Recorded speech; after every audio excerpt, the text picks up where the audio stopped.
మీ సొంత ఇంటి కలకు అసలైన నేస్తం బీబీజీ ఇండియా. అమరావతిలో నికార్సైన ప్రాపర్టీ కోసం కాంటాక్ట్ 0406903224. నమస్తే, వెల్కమ్ టు సుమన్ టీవీ. నేను మీ సాయి భైరి. అంతర్జాతీయంగా నెలకొన్న పరిస్థితులు, ట్రంప్ దూకుడు వ్యవహార శైలి, ఇరాన్ గ్రీన్లాండ్ పైన ట్రంప్ వ్యవహరిస్తున్నటువంటి తీరు, వెనజులా పైన ఆల్రెడీ ట్రంప్ చేసినటువంటి కార్యక్రమం, ఇవన్నీ కూడా అంతర్జాతీయంగా ఇప్పుడు తీవ్రమైనటువంటి ఒడిదుడుకులకు కారణమయ్యాయి. ముఖ్యంగా స్టాక్ మార్కెట్లు కానీ, వ్యాపార సంబంధించినటువంటి అంశాలు కానీ, వీటన్నిటిపైన కూడా తీవ్ర ప్రభావాన్ని చూపిస్తున్నట్టుగా కనపడుతుంది. రాబోయే రోజులలో ఈ పరిణామాలు ఎలాంటి సంకేతాలకు కారణం కాబోతున్నాయి, అంతర్జాతీయ వ్యాపారం ఏ రకంగా ఉండబోతుంది, పూర్తిగా తెలుసుకునేటువంటి ప్రయత్నం చేద్దాం. మనతో పాటు మార్కెట్ అనలిస్ట్ ప్రభు గారు జాయిన్ అవుతున్నారు. సార్ నమస్తే. సార్ నమస్తే అండి. సార్, మొన్ననే వెనుజులా అధ్యక్షుడిని తీసుకెళ్లిపోయాడు ట్రంప్. ఇప్పుడేమో ఇరాక్ పైన ఎప్పుడు దాడి చేస్తాడో తెలియనటువంటి పరిస్థితి ఉంది. గ్రీన్లాండ్ పైన కూడా మాకే కావాలంటూ ఇంకొక రకమైనటువంటి అంతర్జాతీయ ఒత్తిళ్లకు ఏదేదో చేస్తున్నాడు మొత్తానికి. ఇవన్నీ కూడా అంతర్జాతీయ మార్కెట్ల పైన, స్టాక్ మార్కెట్ల పైన తీవ్ర ప్రభావాన్ని చూపుతున్నాయనేది కనపడుతుంది. ఇది ఇలాగే కొనసాగితే ఏం జరగబోతుంది సార్ రాబోయే రోజుల్లో? అంటే ఈ లాస్ట్ ఇయర్ ఈక్విటీ మార్కెట్ ఇబ్బంది పడింది. ఈ సంవత్సరం కొంచెం సెట్ అయిపోతుంది అనుకున్న టైంలో జనవరి ఫస్ట్ సిరీస్ లో ఫస్ట్ 3 days బ్రహ్మాండంగా ఉంది. అమ్మాయ అని ఊపిరి పీల్చుకున్నారు అందరూ. ఈ సంవత్సరం బాగానే ఉండొచ్చు, లాస్ట్ ఇయర్ మనం ఇబ్బంది పడ్డాం, ఈ సంవత్సరం కొంచెం డబ్బులు వస్తాయి అనే ఉద్దేశం ఉంటే దాన్ని మళ్ళీ తిరగదోడాడు ఆయన. సో వరుసగా ఆయన అనుకున్నవన్నీ ఏం చెయ్యాలో, ఏం చేయకూడదో, ఆయన ఏమనుకున్నాడో చేయాలో మామూలుగా చేయకూడని అన్ని చేస్తా ఉన్నాడు. సో మెయిన్ అంటే ఎవరు ఆయిల్ కంట్రీస్ మీద ఎవరికైతే న్యూక్లియర్ లేవో వాళ్ళ మీద అటాక్ చేసి దాన్ని ఆక్యుపై చేసి ప్రెసిడెంట్ ని అంటే అబ్డక్షన్, ఒక కిడ్నాప్ చేసి ఒక రకంగా. సో ఇది మరీ దారుణం కదా. చూసాం వెనుజులా. రేపు ఇరాన్ కూడా అంటేనే చేస్తారంటే మరి ఇరాన్ మీద కొంచెం ఒక స్పీడ్ తగ్గింది, కొంచెం తగ్గారు మొత్తానికి. Oil and gas results, energy gas ఎక్కువ ఉన్నాయి సో ఇరాన్ లో కూడా. సో మెయిన్ అది అంటే సిగ్నిఫికెంట్ రీజనల్ ప్రాక్సీ నెట్వర్క్స్ కూడా ఉన్నాయి వాళ్ళకి. నెట్వర్క్ బాగుంది ఇరాన్కి, ఎందుకంటే ఎక్కువ cultural heritage, innovation, software, trade marks, వాటి మీద మెయిన్ అట్లా energy sources, military capabilities, regional influence. So వీటన్నిటిలో కొంచెం స్ట్రాంగ్గా ఉన్నారు వాళ్ళు. అందుకని కొంచెం ఒక అడిగి వెనకేశాడు. ఇన్నోవేషన్ లో కూడా they are very much this thing.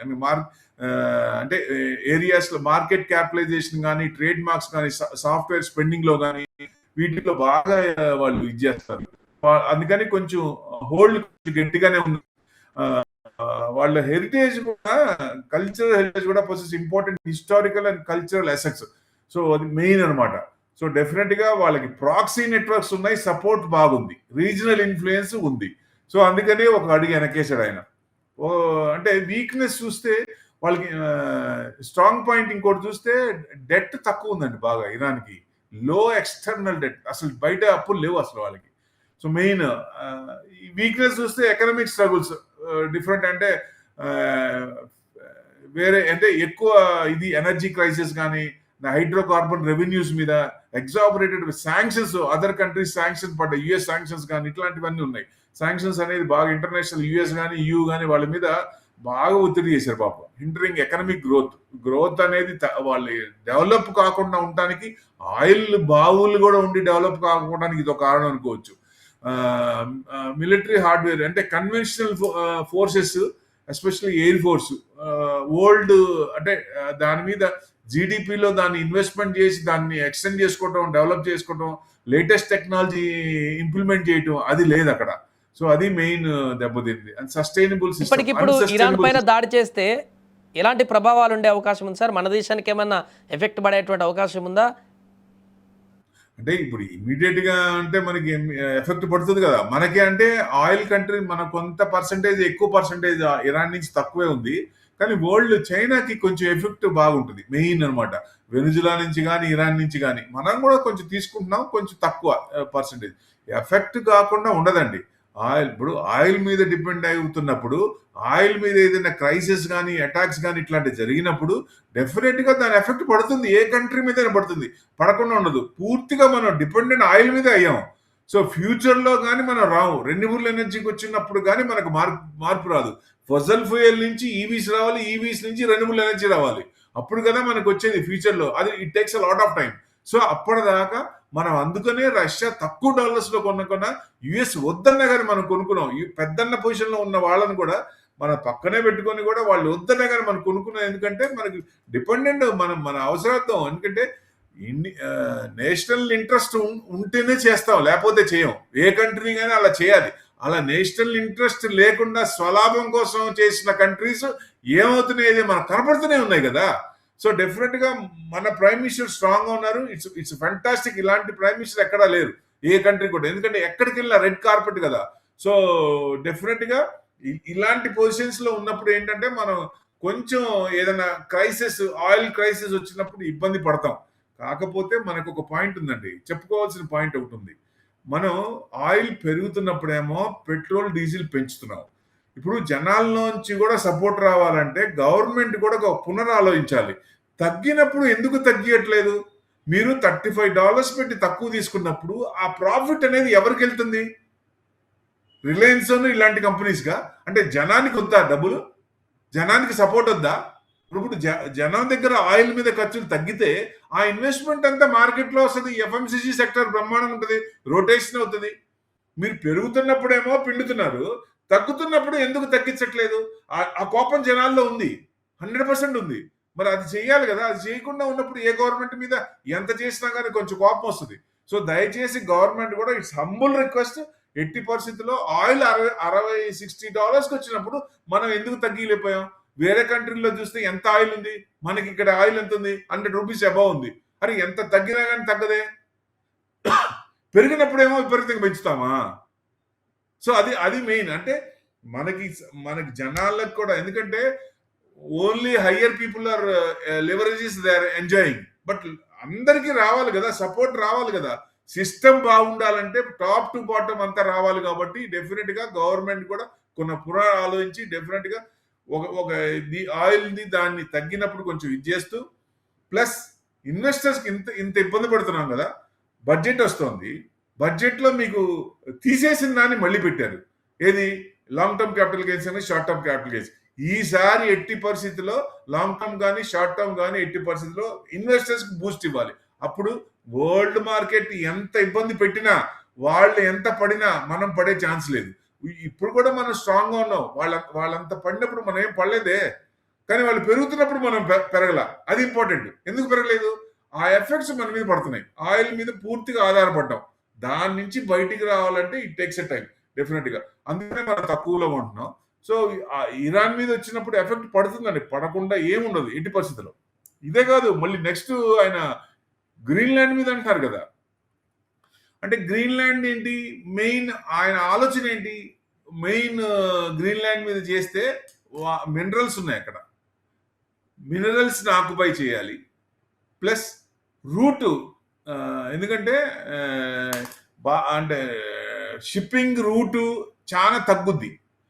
ఇప్పుడు సూజ్ కెనాల్ కానీ పనామా కెనాల్ నుంచి పంపిస్తే 23,000 కిలోమీటర్స్ జపాన్ నుంచి కానీ రష్యా నుంచి కానీ ఇటు పంపిస్తే, ఈ గ్రీన్లాండ్ నుంచి మనకి ఇటు రావాలంటే యూరోపియన్ కంట్రీస్ రావాలంటే చాలా టైం పడుతుంది. Plus 23,000 kilometres. అదే మీకు నార్త్ వెస్ట్ హెమిస్ఫియర్ ఇప్పుడు ఈ రూట్ ద్వారా గ్రీన్లాండ్ ద్వారా మధ్యలో రావాలంటే 16,000 కిలోమీటర్స్. ఆ డిఫరెన్స్ బాగా కనపడుతుంది. కాబట్టి దాన్ని గనక గ్రీన్లాండ్ ని గనక మనం ఆక్యుపై చేస్తే వరల్డ్ ట్రేడ్ అని మన చేతిలో పెట్టుకోవచ్చు. అందరూ మన మాట వినాలి. మనం చెప్పినట్టు సూజ్ కెనాల్ కూడా మనకు ఒకసారి బ్లాక్ అయితే మనం ఎట్లా ఉన్నామో తెలిసింది కదా. అట్లానే ఇది మనకి ఈ రకంగా మనకి బాగా వస్తుంది. ఫస్ట్ ఏంటంటే ట్రేడ్, ఆయన ఆలోచన ఫస్ట్ ట్రేడ్ మన ఇది ఉండాలి. సెకండ్ ఆయన సర్వైవల్. ఇప్పుడు $38 బిలియన్ డెట్ ఉంది యుఎస్ లో, 1.5 trillion they are paying interest. దాని నుంచి బయటికి రావాలి. ప్లస్ బాండ్స్ అందరూ విత్డ్రా చేస్తున్నారు, మనం కూడా విత్డ్రా చేసాం. అది టెన్షన్ కదా విపరీతంగా. అందుకని ఈ రకంగా అంటే కళ్ళు దాగిన కోతి అనుకోవచ్చు ఒక రకంగా. కళ్ళు దాగిన కోతి ఏ రకంగా చేస్తుందో ఆ రకంగా చేస్తాడు. పిచ్చోడి చేతిలో రాయి అనుకోవచ్చు ఒక రకంగా. అంటే ఇది ఈ పరాకాష్ట అండి. ఎండ్ పాయింట్కి వచ్చింది, ఎక్స్ట్రీమ్కి వచ్చేసింది. ఇంకా తట్టుకోలేరు. మనకే ఇంత కోపం వస్తుంటే వాళ్ళ జనాలు అసలు ఎట్లా సైలెంట్ ఉన్నారో అర్థమే కావట్లేదు నాకైతే. సో ఇంత ఏ గవర్నమెంట్ ఏం చేసినప్పుడు ఇంత చేస్తున్నప్పుడు దిగ్బంధనం చేయాలా. అన్ని 50 స్టేట్స్ నుంచి జనం బయటికి రావాలా, రోడ్డు మీదకి వచ్చి కూర్చోవాలా. ఏం చేస్తాడు? సచ్చినాడు తగ్గి తీరుతాడు. ఎవరి కోసం? జనం కోసం చేసేది. ఇప్పుడు ఎండ్ పాయింట్ ఎవరికండి? ట్యాక్స్లో ఎక్కువ పెట్టి కొనుక్కోవాల్సింది ఎవరు? జనమే కదా. మరి ఆ జనాల్లో రివోల్ట్ లేదు, జనాల్లో ఉత్తేజం లేదు, బయటికి రావట్లేదు. అసలు ఎంతసేపు ఉన్నా మా పని మా కథ అంతేనా? ఇప్పుడు దేశం ఎట్టుపోతుంది, మనం ఎట్టుపోతాం, రేపు ఫ్యూచర్ ఏంటనేది కూడా ఆలోచించుకోవాలి కదా. సో ఆ ఆలోచన చాలా తక్కువనే అనిపిస్తుంది ఓ రకంగా చూస్తే. సో ఎట్టి పరిస్థితిలో ఇది తొందరలో ఈ 2026లో నవంబర్లో మిడ్ ఆఫ్ ఎలక్షన్ అంటున్నారు. మిడ్ ఆఫ్ ఎలక్షన్స్ నవంబర్ దా కూడా పట్టేటట్టు కనపడలేదు. బిఫోర్ దట్ ఓన్లీ వాళ్ళ పార్టీనే ఇంపీచ్మెంట్ చేసే అవకాశాలు ఉన్నాయి ఎట్టి పరిస్థితుల్లో. అతి తొందరలోనే మనం మొన్నటిదాకా ఏమనుకున్నాం, ట్రేడ్ డీల్ జరుగుద్ది, ఎక్కడో చోట మారుతాడు కదా అని ఉద్దేశం. ట్రేడ్ డీల్ జరుగుద్ది, ఇండియా ట్రేడ్ డీల్ జరుగుద్ది అన్నాం. ఇప్పుడు అట్లా కాదు, ఇంపీచ్మెంట్ అతి తొందరలోనే ఉంది.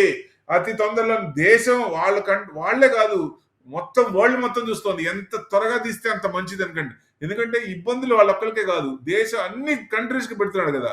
సో డెఫినెట్ గా ఇది గ్రీన్లాండ్ మీద అటాక్ చేస్తే నాటో నుంచి ఫుల్ రివర్స్ అయ్యే ఛాన్సులు ఉంటాయి. సో డెఫినెట్ గా మొత్తం వ్యతిరేకం అవుతుంది. World War III దారి చూపిస్తున్నాడా అంటే రావడానికి దారి చూపిస్తున్నాడు అనుకోవచ్చు ఒక రకంగా. ఆయన కావాలని చేస్తున్నాడా? ఎట్టి పరిస్థితుల్లో. మీకు లాస్ట్ టైం కూడా అనుకున్నాం, వాళ్ళ మదర్ అసలు చెప్పింది ఎలక్షన్స్ కానీ పొలిటికల్ దాంట్లో మటుకు దయచేసి నువ్వు రాబాకు తండ్రి అని చెప్పింది. వస్తే ఎలా ఉంటుందో అప్పుడే ఊహించింది ఓ రకంగా చూస్తే. సో అది ఇప్పుడు చూస్తున్నాం, తేట తెల్లమైంది, అందరికీ అర్థమైపోయింది కదా. రేర్ ఎర్త్ మెటల్స్ కోసం, గ్రీన్లాండ్ లో ఉన్న రేర్ ఎర్త్ మెటల్స్ కోసం జింకు, లెడ్ 85 మిలియన్ టన్స్ ఉన్నాయండి అక్కడ.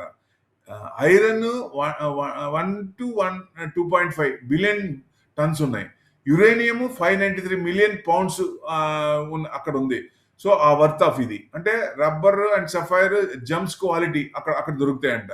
సో మెయిన్ 3000 మినరల్ సైట్స్ ని దాన్ని ఆక్యుపై చేసుకుంటే ఇప్పుడు మొత్తం 71% చైనా కంట్రోల్లో ఉంది కదా రేర్ ఎర్త్ మెటల్స్. దాని నుంచి తప్పించుకోవడానికి వీళ్ళ కంట్రోల్ కొంచెం రావడానికి గ్రీన్లాండ్ చేస్తే ఇవన్నీ మన అవసరాలు తీరుతాయనే ఉద్దేశంతో వాళ్ళు ఇది చేస్తున్నారు. అంటే ఒక రకంగా నయానా భయానా 2 రకాలు చేస్తున్నాడు ఆయన. ఎందుకంటే వాళ్ళు ఇచ్చే డబ్బుల కంటే $600 మిలియన్ వాళ్ళు ఇస్తున్నారు డెన్మార్క్ గ్రీన్లకి, సో గ్రీన్లాండ్కి. వీళ్ళు ఏమంటున్నారు $1 బిలియన్, లేకపోతే ఎయిర్పోర్ట్స్ కానీ మైనింగ్ కానీ వీటన్నిటికీ ఇన్వెస్ట్మెంట్ మేమే చేస్తాం అని చెప్పి ఆయనకి వాళ్ళకి ఆఫర్కి ఇస్తున్నాడు. సో డెఫినెట్ గా దాని అనుగుణంగా డెఫినెట్ గా వాళ్ళు కనుక కొంచెం బెండ్ అయితే వరల్డ్ మొత్తం చాలా ఇబ్బంది పడే అవకాశాలు ఉన్నాయి. సో మరి ఇది ఏమవుతుంది అనేది కొంచెం భయం అందరికీ ఉంది, ఇన్వెస్టర్స్కి. ఎందుకంటే మొన్నటిదాకా పర్వాలేదు ఈ సంవత్సరంలో వస్తాయన్న కొంచెం హోప్ ఉండే. ఆ హోపు ఆయన ఇంపీచ్మెంట్ చేసేదాకా గోల్డ్ అండ్ సిల్వర్ కంటిన్యూస్ గా పెరుగుతూనే ఉంటుంది, ఆగేదలే అన్నట్టు. దానికి ఇంకా అప్పర్ లిమిట్ కూడా ఉండదు. 3, 3.5, 4 అట్లా వెళ్ళిపోవచ్చు అది ఎప్పటిదాకా ఆయన ఉండేదాకా. ఎందుకంటే ఎట్టి పరిస్థితుల్లో ఇంపీచ్మెంటే కరెక్ట్ ఆయనకి. సో మరి వాళ్ళు ఎప్పుడు చేస్తారనేది అతి తొందరలోనే చేయొచ్చు అంటున్నారు. ఎంత త్వరగా చేస్తే అంత మంచిది, వాళ్ళ కోసం కాదు దేశం కోసం, అన్ని కంట్రీస్ కోసం. సో మరి ఎంతవరకు వెళ్తుందో we have to wait and see. దాని ఎఫెక్ట్ మరి ఈక్విటీ మీద పడుతుంది. అది మొత్తానికి ప్రపంచ దేశాలన్నీ కూడా ట్రంప్ తీసుకునేటువంటి నిర్ణయాలు, ఆయన చేస్తున్నటువంటి పనులన్నింటినీ కూడా ఆసక్తిగా ఎదురు చూస్తున్నాయి. ఎప్పుడు ఏం జరుగుతుందో తెలియనటువంటి ఆందోళనతోటి ఇన్వెస్టర్లందరూ కూడా తెగమక పడుతున్నటువంటి పరిస్థితి. అటు ఇరాన్ పైన, గ్రీన్లాండ్ పైన ఏ రకమైనటువంటి అడుగులు వేస్తారు, ఇరాన్ పైన ఎప్పుడైనా అటాక్ చేస్తారా, అక్కడ అటాక్ జరిగితే ఎలాంటి పరిణామాలు జరగబోతున్నాయి ప్రపంచవ్యాప్తంగా అనేది కూడా చాలా టెన్షన్ వాతావరణం అయితే నెలకొంది. ట్రంప్ తీసుకుంటున్నటువంటి ఈ యొక్క నిర్ణయాల కారణంగా ఇప్పుడు మొత్తం ప్రపంచ మార్కెట్లన్నీ కూడా స్తబ్దుగా నెలకొన్నటువంటి పరిస్థితి ఏర్పడింది. చూడాలి రాబోయే రోజుల్లో ఎలాంటి పరిణామాలకు దారితీస్తుంది అనేది.